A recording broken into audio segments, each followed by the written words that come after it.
Well, hi. I'm Alison Arngrim, and this is the Alison Arngrim Show. Okay, well, some of you may recognize me as evil Nellie Olson from Little House on the Prairie. But tonight I'm Alison Arngrim, and here on the Alison Arngrim Show, we talk about things that make you feel good. The movies and the television shows that made you feel good and the people who made them. And people who are doing things right now to make the world a better and more interesting place. I have someone who qualifies in all of those categories, actually, today, so I'm so happy. You know, I get people who I know. This is someone I've known for a really, really, really long time. In fact, I met her when she was a baby. She was literally a baby. Yes, if you watch Little House, you remember that the very, very youngest Ingalls child, Baby Grace, and the adorable, gorgeous, Baby Grace was played by twins. And I have with me the Baby Grace twins, who is now a published author, Miss Wendi Lou Lee. Thank you, Alison. So good to be here. This is amazing. I mean, we always talk about if we had known, it's the 45th anniversary of Little House this year. If we had known 45 years ago that the show would be this much of a hit, that we'd still be talking about Little House on the Prairie, that people would still be watching it. But if anyone had told me, and you shall be interviewing Baby Grace on your show about her book, I would say, what? Me too. Now, when I met you, you were teeny tiny, adorable little blonde thing, and you and your sister, like in Hollywood, they get the children because you can only have them so many hours when you're a baby. So you get two of them, you get twins, and they sort of trade off so that they don't work the poor children half to death.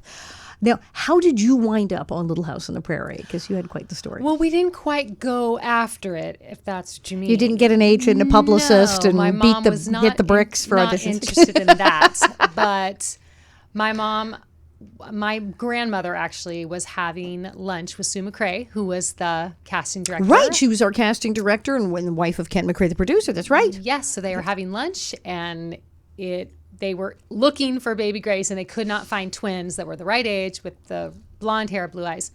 And so my grandma was like, "Are you kidding me? Jackie has twins, these granddaughters." And it was like, "Oh my goodness, you're right." And my mom sent a picture to Kent, and Kent sent it to Michael, and Michael said, "Have them come in." So my mom walked in with a twin on one hip and a twin on the other. I walked into Michael's office, and she said, I asked her exactly what exactly happened, and she said, "He looked me right in the eye. He didn't even look at you guys, and he shook my hand and he said, 'It's so nice to meet you.' And then he took a second and looked down, and he was like, 'Wow, those are my girls.'" And those are like the words that my mom said, exactly what he said. And we had the job. Well, and that is how Michael worked. He did work a lot of things on chemistry. He would have people come in, and if he liked it, he liked it. I didn't read for network. I went and auditioned, but literally it was that my home speech where I talked about everything in my house and how much it cost. By the time I was done, it was it. It was all over. I had the job. It was like, by the end, you're hired. He didn't need to look at anyone else. No, it was he done. Knew right Boom. away. Yeah. And when Melissa Gilbert came in, I think the story was he said something about how tall are you, and she said, I'm this tall. And it's like, that one. So he would decide, yes, I want this person. He saw the chemistry and stuff. He would make a decision and go, yep, that's it. I'm done. I've made a decision. So, he saw that thing.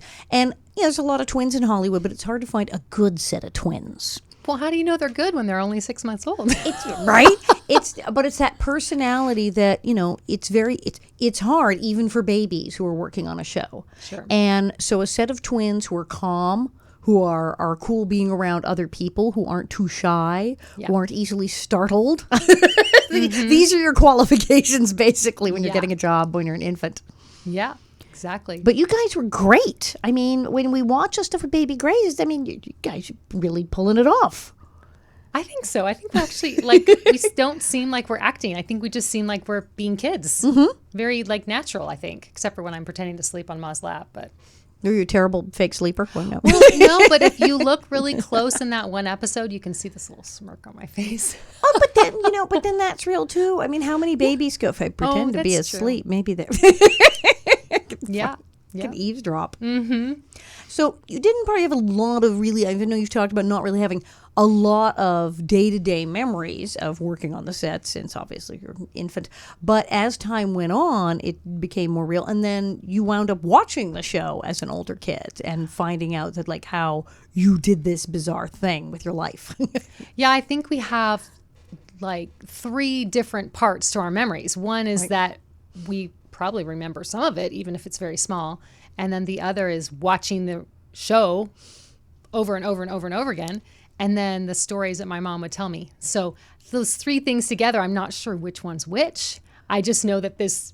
So you'd see an episode and you'd go, wait, is that me? Is that my sister? Did I like doing this? And she'd say, yeah, no, this was the day that you did the thing exactly. with that. Okay. Oh, that's you. You did that shot with so-and-so. And there's this story about this. And so she would fill in those behind the scenes things that maybe we don't remember. You know, there's this one day where we're sitting at MGM and people were touring the soundstage and this little old lady came up to us and says, oh, are you actresses? And we said, no, we're movie stars. We're like 2.5 years old. And we were like, what's an actress? We're a movie star, you know? Movie star. You're 2. We're 2. Okay. But we didn't know what an actress was, you know? So just little stories like that. Obviously, I don't remember saying that, but my mom was like, oh, this is the best story, you know? But it was now I know, because I started when I was 12, it was a very supportive environment on Little House on the Prairie. It was a nice place to be. So I'm thinking it couldn't have been awful because you'd have remembered that. You'd be traumatized because you were there for years and it would be horrible. And generally you have a warm feeling about having been there. So they were pretty nice to you. Yes, very nice, except for the pepper and the oatmeal. That's probably the only thing. The pepper and the oatmeal. This is the one scene where like Baby Grace totally freaks out. The dreaded pepper in the oatmeal sequence. Yes. Of course, they had to get my mom's permission, and she said, sure, go for it. My mom wasn't really protective. Not a lot of pepper. Yeah, just a little pepper in the oatmeal. And I never ate from Michael Landon again. It was always, get away from me. And so I don't think he knew that was going to last as long as Did you that become season, not terribly a fan of spicy food after that? I actually don't really like spicy food. Uh-huh. But I do like oatmeal. I'm shocked. I would think you'd never eat oatmeal again. No, I'm okay with oatmeal. It's not my favorite. So it was like small amount of pepper, basically, so that you took the one taste and immediately then were horrified. Well, and it was Olsen versus Olsen, and so that was when Carolyn goes to the hotel, right? And they want Pa's cooking to be terrible, so they want everyone to think it's terrible. Well, they didn't. The best way is to have the baby not want to eat anything he served her, right? So that was how they did it. Was the pepper and oatmeal. So. Other than that, it was pretty good. It's not bad. But it was interesting. You told me a story that when you tried to then work as child actors in other shows, your mother took you out.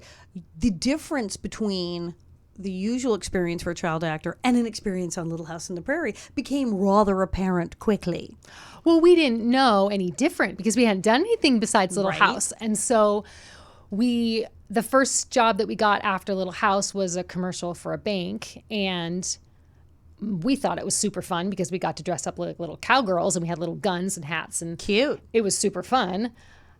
But my mom remembers it being just a terrible day of we were tired and hungry and they couldn't remember our names, and it was you over there, come over here, and she just thought, this is so different than Little House. I don't think we want to do this. You went through the actor as furniture experience. Exactly. Which most actors are familiar with. You, what did you stand over there? Mm-hmm. But yeah, Little House, where child actors were treated as people. We rather liked it. That's why you hear a lot from all the kids on the show of what a nice, positive experience it was and how we felt protected and we were allowed to go to school and important things like that. So yeah, on another set where they're just like, you, kid. Oh, were you hungry? Too bad. Food? We don't need to feed you. Yeah. No, not pleasant. So we stopped and then went to kindergarten. So Good call. that's it. So your mother was smart. She was not a crazy stage mother. She had the good sense to say, this is not a positive thing. I'm going to pull my children out before it's too late. Yeah, and just she didn't know if that was the life she wanted for us or for her even, So, yeah. That was it. That was it all came to an end. Which was probably good, because as you saw, it's very difficult and you do get just sort of shuffled about. Now, twins, of course, we had so many twins on Little House on the Prairie. Okay, so the baby Grace twins, the baby Carrie twins, the baby Rose twins, my twins, Benny and Jenny. It was like twin festival. And I've always been fascinated with twins. And twins talk about who's the older twin, the younger twin. And then I'm like, you're born at the same time. What? But there's a difference. And all these things with twins of being so alike and then so incredibly different. What do you do when you're twins and you're dressed alike and you're cute, but you have divergent personalities? So you and your twin, what is that like? Are you a lot alike, not a lot alike? We are a lot alike and not a lot not alike. Well, but right. We are a lot alike, but then in some ways we're very, very different. And Brenda is very much a go-getter, very determined. She's the older twin, driven and older and firstborn. Taller. There you go. She's like the firstborn child. But how many minutes? One. Okay, usually when I hear twins, I say, "Oh, it's like half an hour or 5 minutes." She's no, 60, like right on her 60 heels. seconds, right on her heels. Yeah. Older than you, and like lords it over you like she was years. Yeah, she was the one that always did everything first. She was the one that got on the bus first. She was the one that got her shots first. Like she just was the older sister, and I was very much not the dominant twin. She was very dominant. I would follow her around. There was a time when we were in second grade, I think, and I wanted to dress like her every day, but she didn't want Twins do that. Usually the parents are making them dress alike, but then sometimes twins want to dress. Here you're going, okay, we're twins. She did not want me to dress like her. So what would happen is in the morning, I would wait to get dressed until she got dressed. Oh, no. And then I would see what she was wearing, and I would go find the twin outfit and put it on, and then she would get angry, and then she would go change. So it's like twin stalking. Kind of. And it's interesting because my mom was brilliant at being a mom of twins. And the way that she got me kind of out, instead of getting mad at me or getting mad at Brenda, she took me one day to the fabric store and she said, I want to make you the most beautiful skirt and I want it to be just for you. And you can pick out whatever you want. Now, this is going to sound really silly, but the fabric that I picked was this red fabric with these black animals on it. Cool. Elephants and zebras. It was I like it already. And so she made me this little circle skirt. And I never wanted to dress like Brenda again because I wanted to be that skirt that was only mine. And that's how that was the way. Brilliant. It was brilliant. It's reinforcing your identity, saying, sure, you're a twin, but no, you have your own identity. It's also very Little House on the Prairie. It's very Caroline Ingalls. We're going to get started. This is going to be your special dress, Well, Laura. my mom sewed a lot of our clothes, so we did that a lot. But it was the first time that she made something that was only for me, and she only made one. She didn't make one for Brenda. It was only mine, and Brenda was probably thrilled. But she was like, good, now she stopped wearing my clothes already. No, this is brilliant. So I knew you were brilliant, and then you tell me, well, I'm doing a book. And I'm like, oh, well, this is great. But no, not just any book. What she's done, which is just fantastic, and as I said, there are fans of Little House on the Prairie. Honestly, I believe there are fans who've been sitting home waiting for this book to exist or something like it, and you've delivered this. What she's written is a Prairie Devotional. Wait, I have the real one now. She sent me that. I got the, it's heavy. There it is. Wendi Lou, the Prairie Devotional, and it's inspired by the series. What kicked off that you wanted to write this? Because this is it's a day-by-day devotional, but it's also about Little House on the Prairie, and it's also about you. It's about everything. Well, I started writing right when I found out that I had a brain tumor. And okay, this is kind of like, and then the brain tumor. Wait, what? Yes, this is something, if you just tuned in, yes, I knew this. You woke up one morning, you found out you had a brain tumor, and you actually had to have surgery. They had to cut open your head. Yes. And you had brain surgery. How did you find out you had a brain tumor? Were you symptomatic? Yes, I just had terrible headaches and dizziness and mental confusion, forgetting things, falling off the sidewalk, just falling out of my chair. It's kind of big. Just weird things. And they did a brain scan, and there it was, and it needed to come out. So, yeah, so that was November of 2015. And it was rather large, if I recall. It was about the size of a Ritz cracker. That's big. So the size To have of a Ritz in your cracker, head. still thin like a Ritz cracker. So basically like a Ritz cracker right inside my head, right behind my eyes, and called the ventricles. So behind my eyes in the middle. Ah, okay, it's the size of a cup, but it's inside your brain, behind your eyes. That's not good.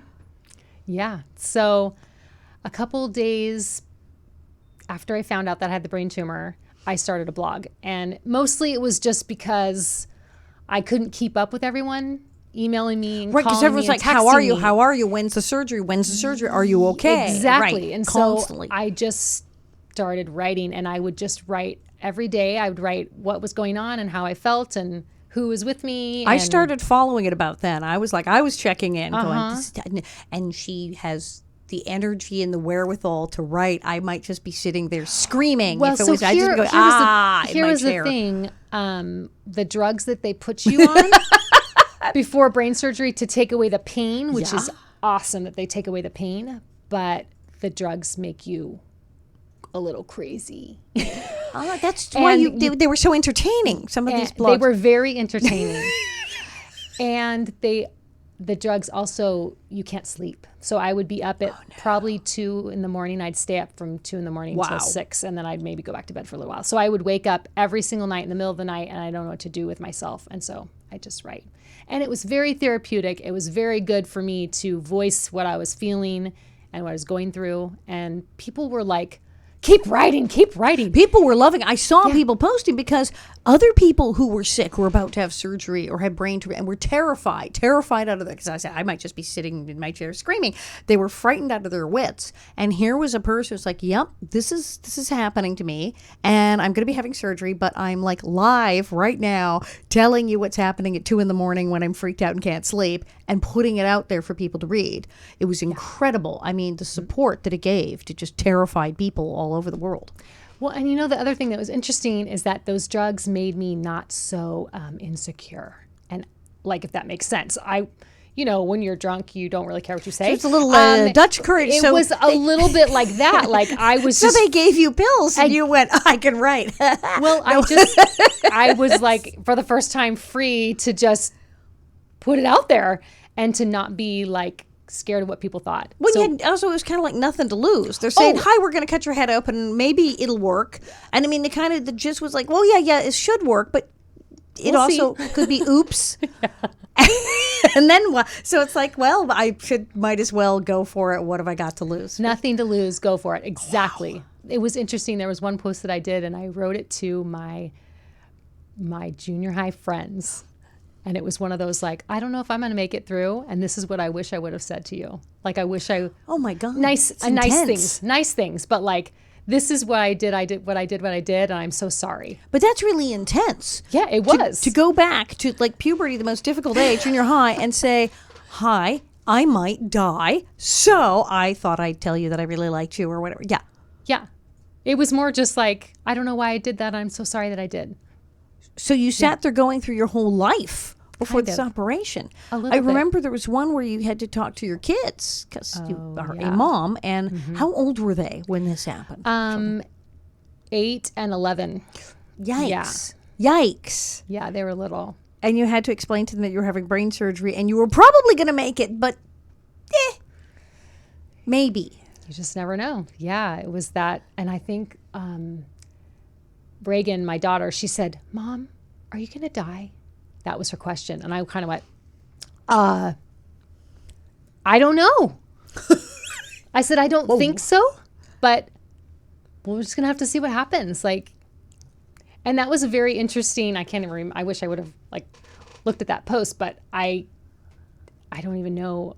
What do you say to that? What do you say to your kids who say that? You didn't lie. You were honest. Yeah. And a lot of people, back in the old days, if you had kids 8 and 11, you'd say, no, I'm completely fine. I'm having a hangnail removed. You're just like, no, mommy is not having brain surgery and there's no risk of death. But you sat them down, you completely told them exactly what was happening and that, yes, it was possible that you might die, that you were going to really try not to. And the doctor, we had a great doctor, but you totally laid out the truth. Or maybe I wouldn't die, but maybe I'd be different when I woke up. Which is maybe I wouldn't remember. Maybe that's like the worst thing, even for a kid to possibly deal with. But you did not you didn't sugarcoat it. You didn't hold back, but you laid it out for them. And of course, you said, well, you do have a father and a family, and I'll do my best here. You won't be alone.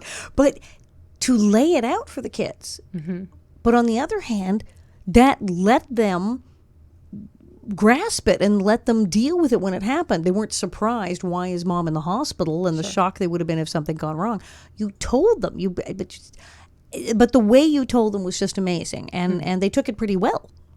Yeah. When I came back from the hospital that first night, the big thing was the reveal, the scalp reveal. The reveal, like it's the RuPaul show, and now the reveal. And if they wanted to see it. And my husband felt like it was really important that they see it, because then it makes it more real. It's better that it's real. And also, they'll think it's worse, because when you're a little kid, you think it's even worse. I had a friend who had surgery, and the kids didn't know what was happening until later, and then she finally explained exactly. But they were like, "Did they cut your heart open?" And it was like, "No, wait, wow, what?" And that's the thing, is the children are actually going to go for the much worse scenario rather than the scar you did have on your head. Yeah. So when we took my hat off, and Toby looked at it, he said, "That's awesome. It looks like an orc from Lord of the Rings." Because of course kids go, "Cool scar." Because I had staples in my head. So. I remember seeing it when it was healed up, and but you pulled your hair up at a party to see, right. and you still kind of went, "You have a zipper. It looks like you have a zipper on your head," and that was way healed, and you still totally looked like. That was in January. Yeah, it totally looked like you had a zipper under your hair. So yeah, as a kid, they would go, "Cool, it's awesome. You have a zipper in your head now." Yep. But you came through this. You did survive. You woke up.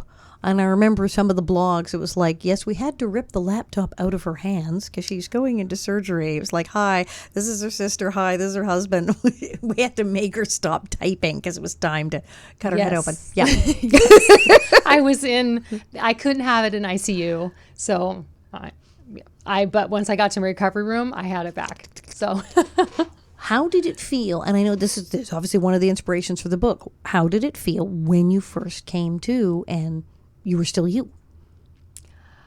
Well, I was electrified. I would say it was the most amazing thing. I woke up very different than maybe a lot of people wake up from surgery. And my nurse, the first thing my nurse said is, she says, "Oh my goodness, you look just like my best friend from college." That's the first thing she says when you. That's the first thing she said. Like, what? Yeah. And she said, "You could be her twin." And I said, "Well, that's not possible. I have a twin. I already got one." And then I say, "I was Baby Grace on Little House on the Prairie." That's the first thing I said. And I'm a movie star. Did you get that? And she was like, "What?" Oh wait, she didn't know, so she probably thought you're just high. Well, yes, she didn't know. And so she was asking me all these questions about it while she's, doing all the things, checking all my, vitals and all that. And so she got the whole story right after I woke up. And then she was rolling my bed towards ICU and right by the waiting room. And my family and my friends were there, and they all came out to say hi to me. And, "Wendy, how are you doing?" And I said, "This is the best day of my life." Which is definitely not what most people say after they've cut their head open and popped their brain out and taken out a tumor. I don't and popped know everything how back much in. of that was like just pain meds, or if I really was, this is amazing. And I did feel different. I felt... Well, there had to be relief because it was over, because the headaches and the thing and the anticipation of this terrifying... It had to be just like, "Oh, good, I didn't die and it's over." Yes. So it was amazing, and I woke up just grateful, just really, really grateful.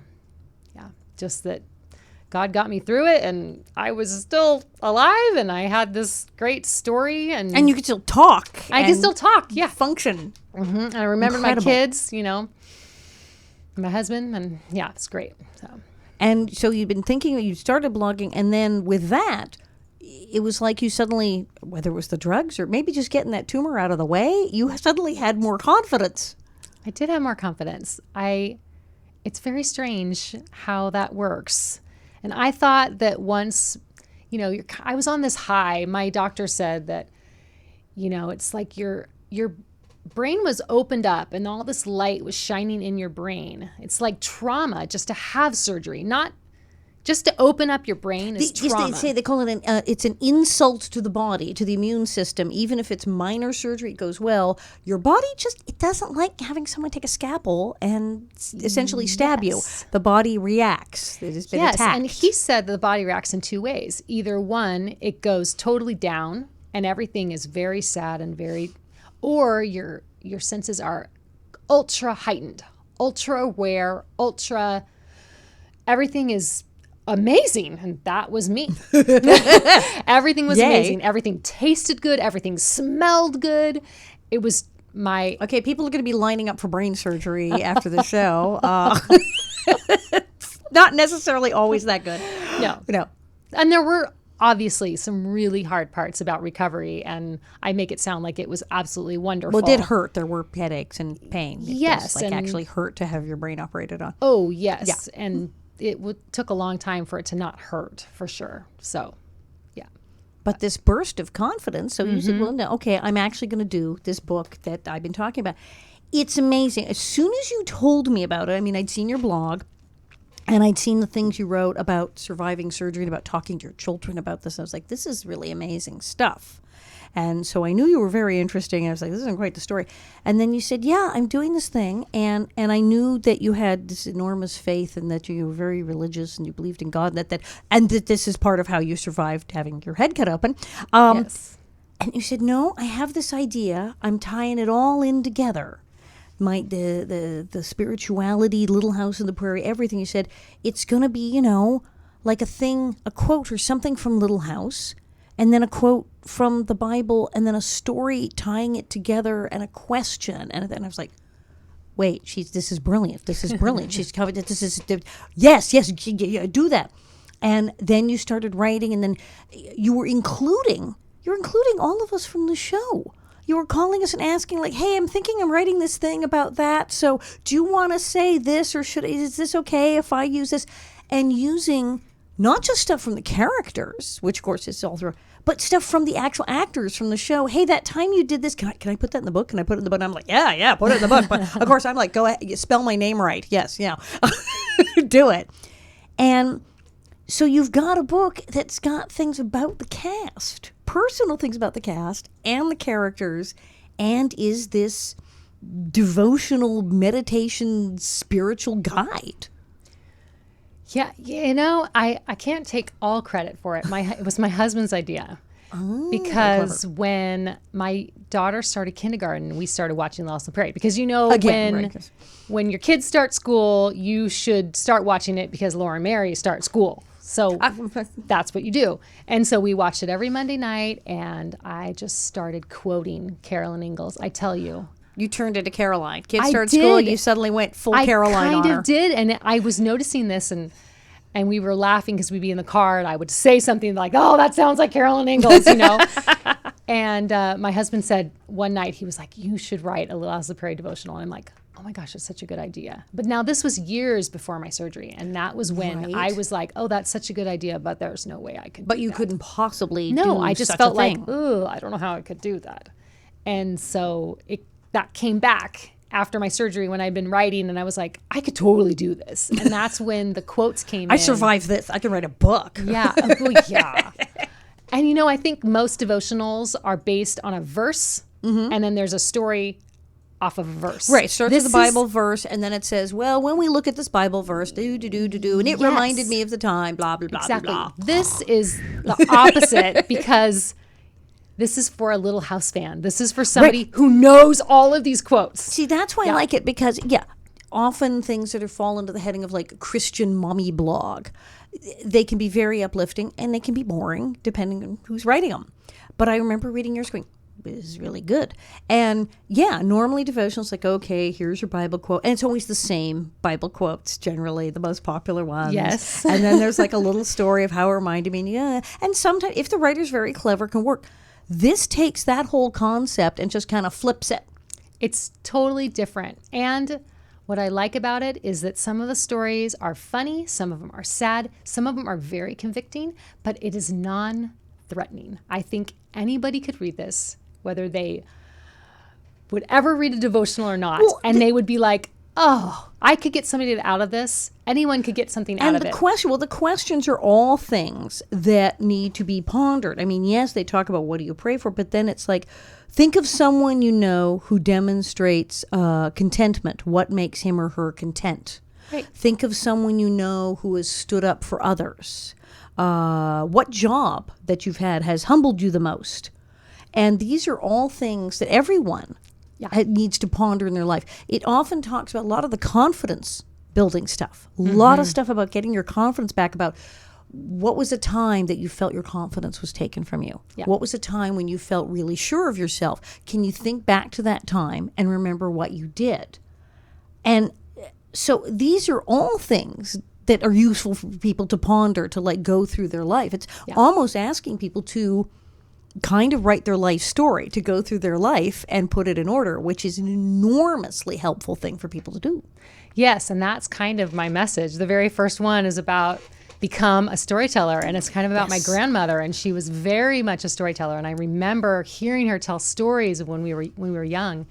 And the very last one is tell your story. Like, we all have like these stories in our life, and people don't think they are important enough or epic enough, but everybody has all these stories, and they're so meaningful. See, this is something because I wrote a book, an autobiography, and I'm always encouraging people. And I say, hey, maybe you'll do an autobiography. Maybe you won't be a huge published author, but write your story, tell your story. Someone needs to hear it. Yeah. There are things, and the act of telling your story. I actually was at a conference a while back, and there were a bunch of, brain surgeons and people who studied the brain, and psychologists, psychiatrists. And they said, so you wrote your autobiography? And they said, yeah. And they said, and you do a one-woman show where you talk about your life repeatedly. Yeah. And you also do it in another language? I'm like, well, yeah, kind of. They said, do you have any idea what that's doing to your brain? I said, no. They said, with our patients in mental hospitals, and one guy worked heavily with a lot of people who were addicted to methamphetamines, crystal meth. He said, with our patients, we ask them to write their life story. And we said, we know some of them know they're not going to be authors. Some of them have very limited reading and writing skills. We said, we don't care if it's on the back of an envelope, if it's a couple sentences. But to literally go, I did this, I was born, then this happened, this happened, this happened. And it is, for some of them, it's the first time that they've reflected on their life and how they got where they are. Mm-hmm. And they said the change in people's temperament, attitude, and ability to think about things is night and day. It does something literally to get up and then read it. They said repeatedly telling your story changes the synapses and the neurons in your brain, which, obviously would know quite a bit about your brain, having had the doctors in there. And you're asking people to do some of those exercises in this book. Mm-hmm. Yeah.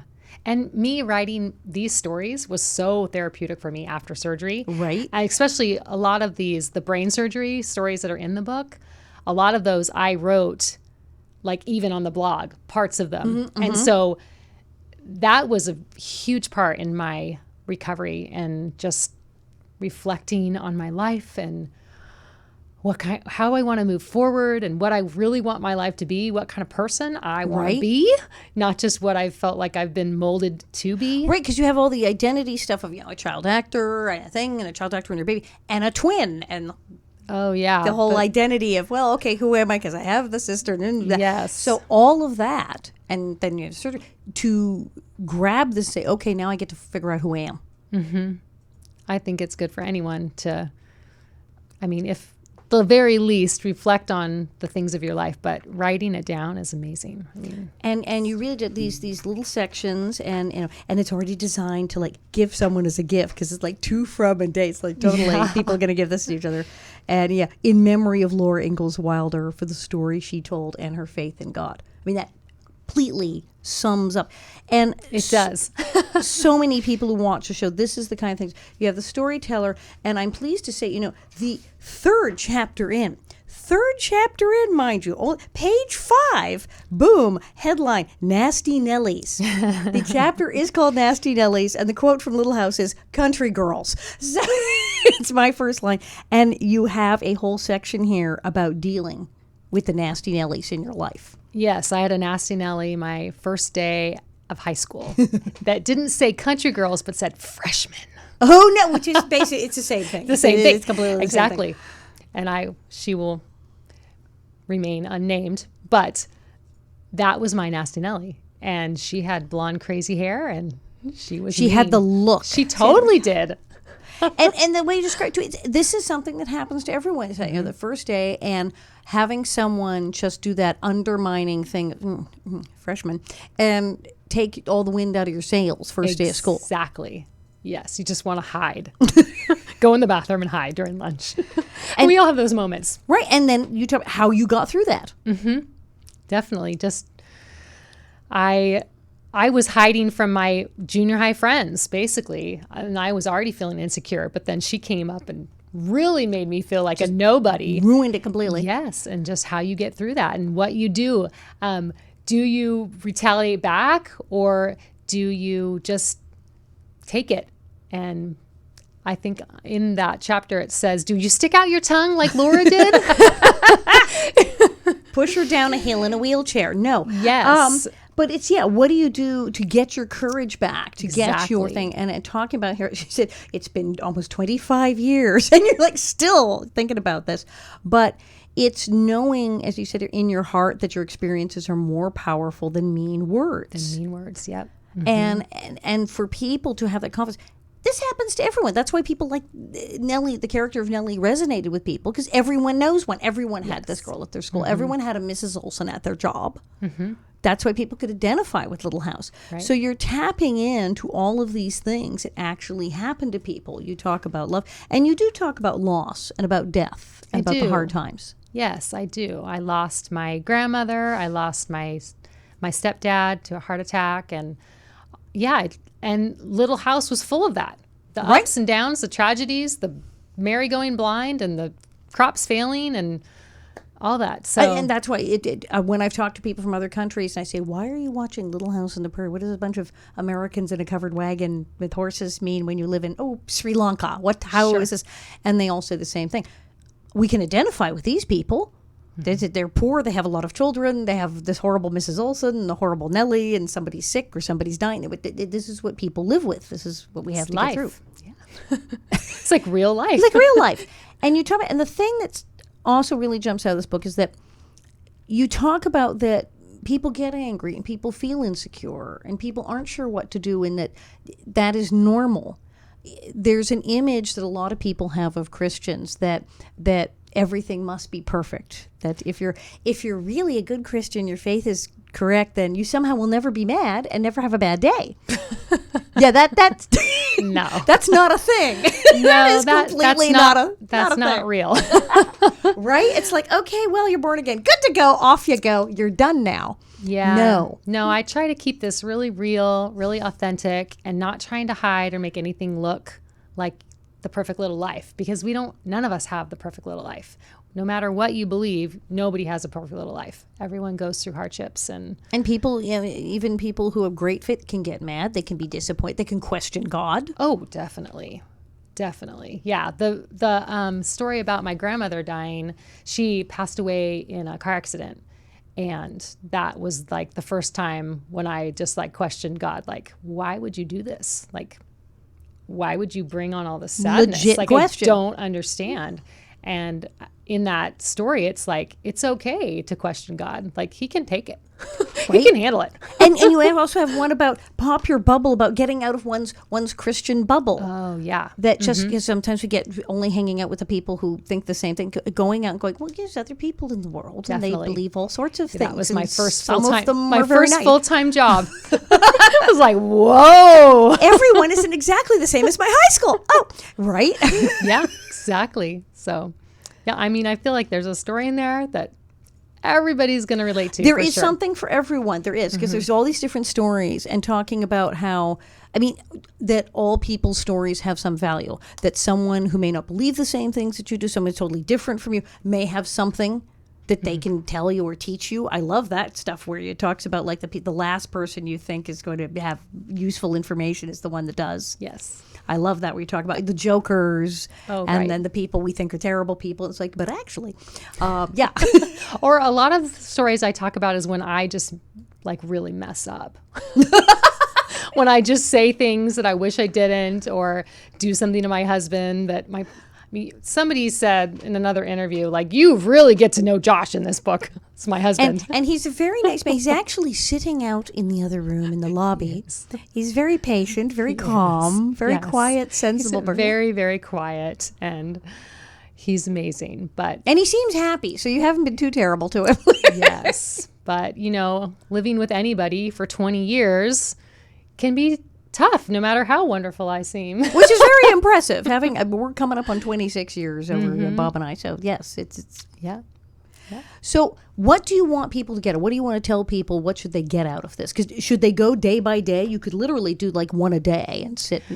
You could do one a day. I know there's some people that are like, they just started reading it and they couldn't stop, and they just read it for 4 hours and then they were done with the whole thing. So it's really whatever you want. My husband is reading it right now. He waited until it came, the hardback. He waited because I got the paperback, got the head. Yeah, so he's reading one every night before he goes to bed. That's what he's doing. It's nice and heavy. It has that, as I said, it has that McGuffey reader, old fashioned. Smells like a new book. Yeah. So, yeah, you can you do have a however you want to do website. it. You have Yes, a website. I do. People can see you and talk to you and see where you are, and you're all over Facebook. What's your website? WendiLouLee.com. Wow, that makes it simple, doesn't Very, it? very easy. Can't Yes. beat that. And you have a newsletter. I do have a Now, newsletter, yes. I have a newsletter. Some of you may get the Nellie newsletter. If not, go to loosegravelprod at AOL.com and just say, I want the Nellie newsletter. People get it once a month, and my husband Bob writes it and it tells you where I am and where else. And people love the newsletter. I started reading your newsletter.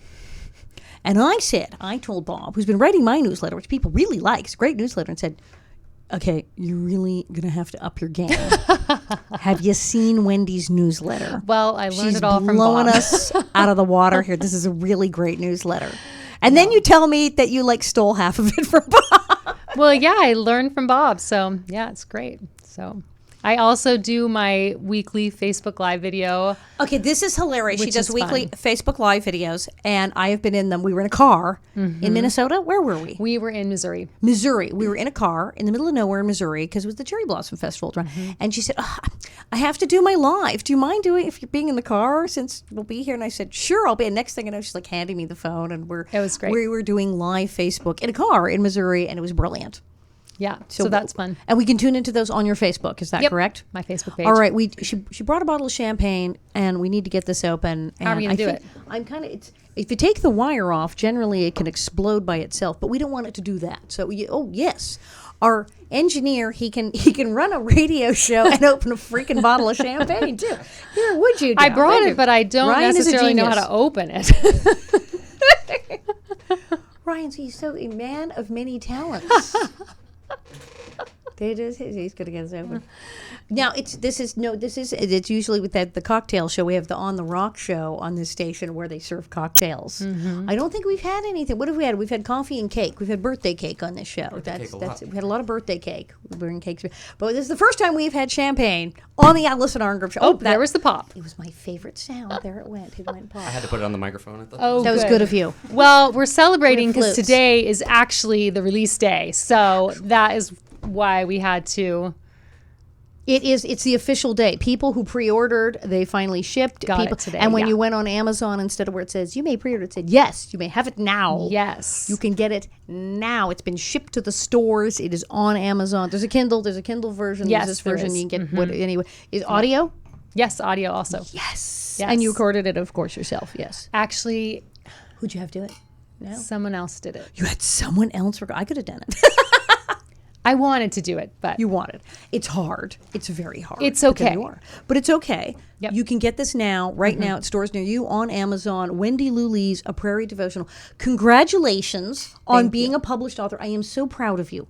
I am so proud of you. I knew you were a little tiny baby person. And as soon as you started telling me about this and even blogging, I said, this is going to be amazing. This is going to be good. And when you started talking about the setup, I went, no. I said, you're going to blow me and Melissa Gilbert and all the people from the show wrote books right out of the water. well, we'll see how that goes. Don't go there yet. It's really that good. Well, I just thank you for your support because you've been amazing to me. So you have really dared me to dream big, and you are one of my greatest supporters. So thank you so much. Cheers. Yes. Cheers,